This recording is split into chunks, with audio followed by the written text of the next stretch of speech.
Hi everyone, my name is Ryan Thompson and I'm one of the solution engineers here at N2WS.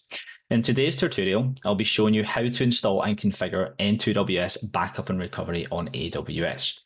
So first off, we'll be starting from the AWS Marketplace, as this is where you can find our product.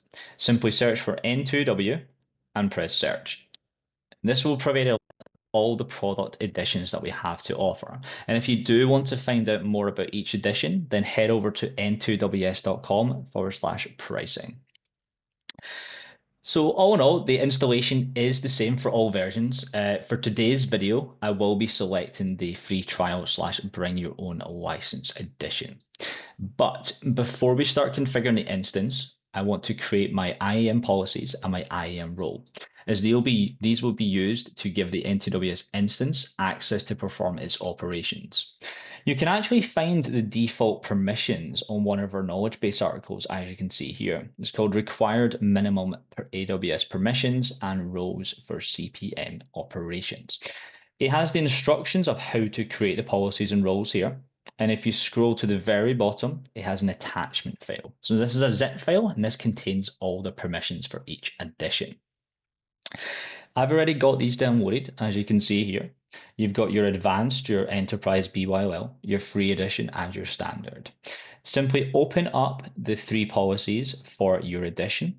I already have mine open here. Okay, you can see it lists all the different permissions that needed for N2WS to perform its operations. If, for example, you don't use Redshift or DynamoDB, then you can simply remove these permissions if you want to. Simply Control-A, Control-C to copy the full contents of the file. Then let's head back over to our AWS console. Let's go to the IAM page, and then let's click on Policies on the left-hand side. Let's create a new policy. We'll change the policy editor to JSON. It's a lot easier. Delete the contents that are here and paste in the contents of the first file. Scroll down to the bottom and hit next. We will give the policy a nice easy name. So the latest version is 4.4.0. So what we'll do is we'll call it N2WS underscore 4.4.0 underscore policy 1. Okay, and you can add a description as well if you want to. Simply scroll down and click create policy. And you probably guessed it already, but we'll do the exact same thing for the other two files as well, right? So we'll create policy, click on JSON, delete the contents here, come back to Notepad, get my policy 2 and copy the contents, paste it into here, hit next. Let's paste in the name that I've got. So it's policy 2 this time, and then create policy. And now we'll move on to the last one here. Again, change it to JSON, delete the contents there, head back over to Notepad, copy the contents, head back over to AWS, paste in the contents of policy 3, and hit next. Paste in your name and create policy. So we've got our three policies created. The next part is to create your role. So click on roles at the left-hand side, click create role at the top right, keep it as AWS service, but change the use case to EC2, and then press next. Simply search for your policies here. So I will just type N2W, tick the permissions that we just created, that's the three policies there, and hit next. Now we need to give it a name for the role. So I'll just type N2W S underscore role underscore backup. We can add a description here if we want to, but other than that, just click create role. Okay, so we've got our policies created, we've got a role, we've attached the policies to the role, so that means all the permissions are set up and good to go. The next part is to launch the EC2 instance itself, okay? Head back over to your Marketplace tab that you had open and select the edition that you want to deploy in. Like I said, in my case, it's free trial, bring your own license. Okay, so I've selected my edition and now I'm on the launch an instance screen. Simply give your instance a name. So I'll type N2WS underscore 4.4.0 underscore backup. Scroll down, and the next part is the instance type. So in most cases, a T3 medium will be suffice. But if you do want to see the recommended instance sizes, head over to our knowledge base and search for recommended instance sizes and volume types for CPM server instances. You can see we have sizing guidelines here. So if you're backing up, say, 1,000 instances, then we have a rough estimate of what type of instance you should be using. Okay. So let's go back to this tab here. We'll choose a key pair. I will just choose one I've already got created, but feel free to create a new one. The key pair will be used for authentication if you do need to connect to the CLI of your server.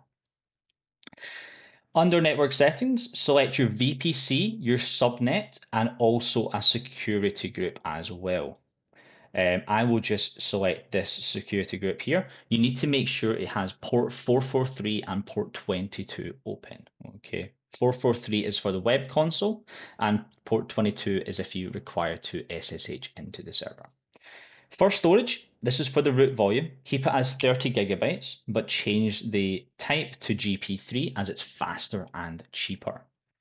Under advanced details, where it says IAM instance profile, select the role that you created earlier on. Okay, so mine was N2WS underscore role underscore backup.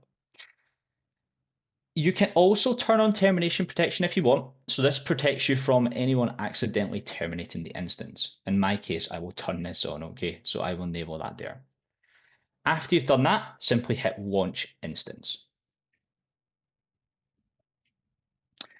The instance will take about 30 to 60 seconds to fully launch. Once it does, there's a few more configuration steps that we need to follow, okay? So it's been about 60 seconds now. So what we need to do is copy the IP address here and paste it into a new tab, but type in https :// in front of that. As you can see here, it says the connection is not private. And that's because we haven't added an SSL certificate yet. It defaults to using a self-signed. If you'd like to proceed, you'll be brought to this next screen here.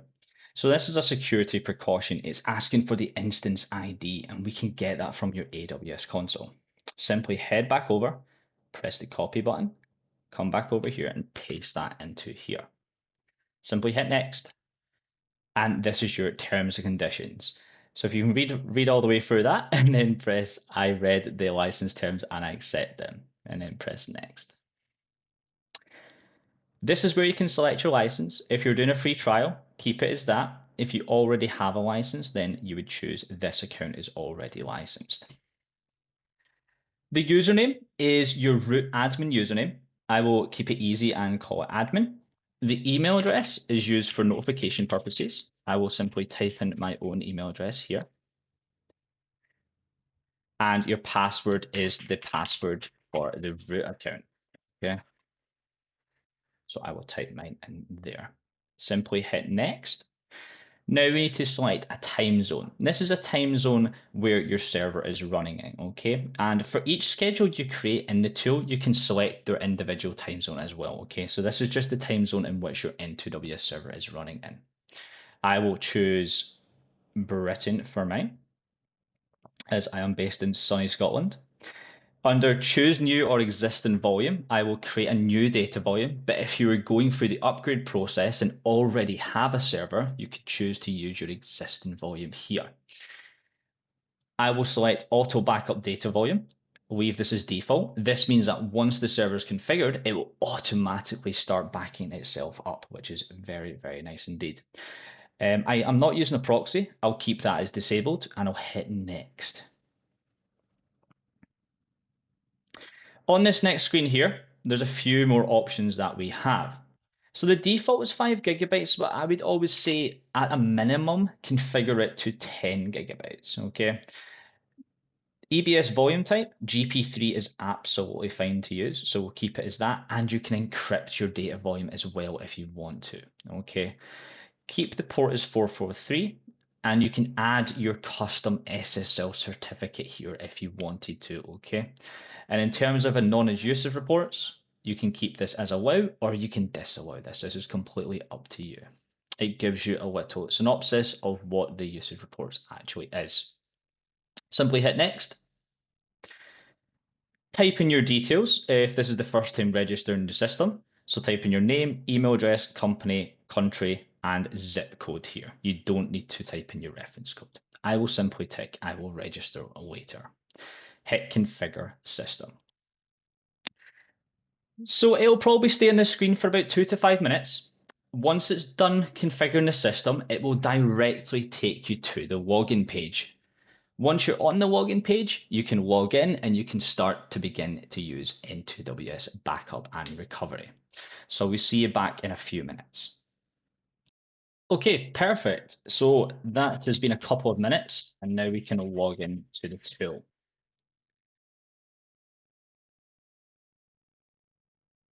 So it might take a couple of seconds just for this to load because it is the first time that we're logging into this server, but we should see the console in just a second. Perfect. So that is us up and running. As you can see at the top, there is an error message. And what this means is the server is still trying to contact our license server in the backend. So if you choose a free trial or a bring your own license edition, it will take an extra 3 to 5 minutes once you actually log into your console for the first time for your server to contact our license server in the backend. If you've chose a standard, advanced, or enterprise edition, you won't have this issue. But that's all for today, folks. This is how you install and configure your N2WS console. Please check out our other guides on how to create accounts, policies, schedules, and use all the nice features that we have to offer. Thank you everyone for listening and watching, and I will see you next time.